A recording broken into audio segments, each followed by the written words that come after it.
Good morning students. हम पढ़ रहे थे पाठ 7 पेंसिल की कहानी। पाठ हमारा कंप्लीट हो गया था। ये अभ्यास कार्य भी हमने कर लिया था। आज हम करेंगे प्रश्न उत्तर। प्रश्न उत्तर में सबसे पहले यहाँ से शुरू करेंगे मौखिक प्रश्न उत्तर से। ठीक है, मौखिक प्रश्न उत्तर में देखिए पहला प्रश्न है, दादी माँ ने पेंसिल में कितने गुण बताए थे? दादी माँ ने कितने गुण बताए थे? 5 गुण बताए थे। पेंसिल की नोक बनाने से हमें क्या सीख मिलती है? पेंसिल की नोक बनाने से हमें यह सीख मिलती है कि हमें भी पेंसिल की तरह कष्ट को सहन करना आना चाहिए ताकि हम एक बेहतर मनुष्य बन सकें। ठीक है, क्या उत्तर लिखेंगे? पेंसिल की नोक बनाने से हमें यह सीख मिलती है कि हमें पेंसिल की तरह कष्ट को सहन करना आना चाहिए ताकि हम एक बेहतर मनुष्य बन सकें। पेंसिल में ग्रेफाइट का क्या महत्व होता है? पेंसिल में ग्रेफाइट की गुणवत्ता जितनी अच्छी होगी, लेख उतना ही सुंदर होगा। पेंसिल में ग्रेफाइट का ये महत्व होता है कि उसकी अगर ग्रेफाइट की गुणवत्ता अच्छी होगी तो लेख उतना ही सुंदर होगा। रबर के प्रयोग से हमें क्या सीख मिलती है? रबर के प्रयोग से हमें यह सीख मिलती है कि हमें अपनी गलतियों को सुधारते रहना चाहिए ताकि हम निरंतर अपने लक्ष्य की ओर बढ़ सकें। ठीक है, रबर के प्रयोग से हमें क्या सीख मिलती है कि हमें अपनी गलतियों को हमेशा सुधारते रहना चाहिए।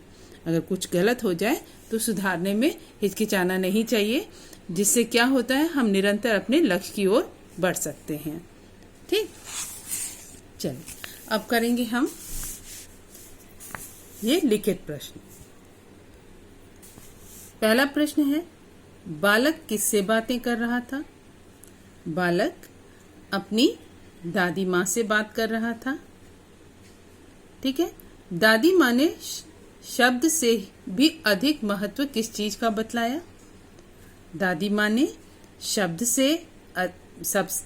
से भी अधिक महत्व पेंसिल का बतलाया। पेंसिल का महत्व अधिक है।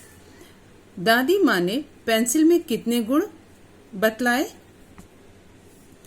तो दादी माँ ने पेंसिल में 5 गुण बतलाए। किसी चीज को सुधारने से हमें निरंतर अपने लक्ष्य की किस चीज को सुधारने से हमें निरंतर अपने लक्ष्यों की ओर बढ़ने में मदद मिलती है? हम अपनी गलतियों को सुधारते रहते हैं, जिसके द्वारा हमें निरंतर अपने लक्ष्यों की ओर बढ़ने में मदद मिलती है। यदि हम गलतियों को सुधारते रहें तो हम अपने लक्ष्य को प्राप्त कर सकते हैं। तो आप उत्तर लिखेंगे, अपनी गलतियों को सुधारने से हमें निरंतर अपने लक्ष्यों की ओर बढ़ने में मदद मिलती है। हमें कैसे कर्म करने चाहिए? हमें कैसे कर्म करने चाहिए? हमें ऐसे कर्म करनी चाहिए जिससे हमें कभी भी किसी के सामने लज्जित नहीं होना पड़े, हमें शर्मिंदा नहीं होना पड़े, अपितु क्या ऐसे कर्म हो कि हमारा और हमारे परिवार का जो सिर है वो गर्व से उठा रहे। तो आप उत्तर लिखिएगा, हमें ऐसे कर्म करने चाहिए जिन पर हमें लज्जित न होना पड़े, अपितु हमारा और हमारे परिवार का सिर गर्व से उठा रहे। ठीक है, तो ये सारे प्रश्न उत्तर आप अपनी कॉपी में करेंगे।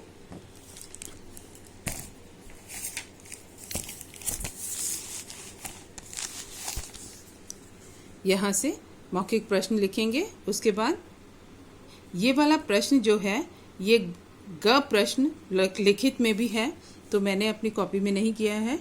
ठीक है, क ख ये घ है। ठीक है, ये घ है। ग प्रश्न यहाँ पे मौखिक में हमने कर लिया, इसलिए यहाँ नहीं किया। ठीक है, इस तरह से आप ये करेंगे।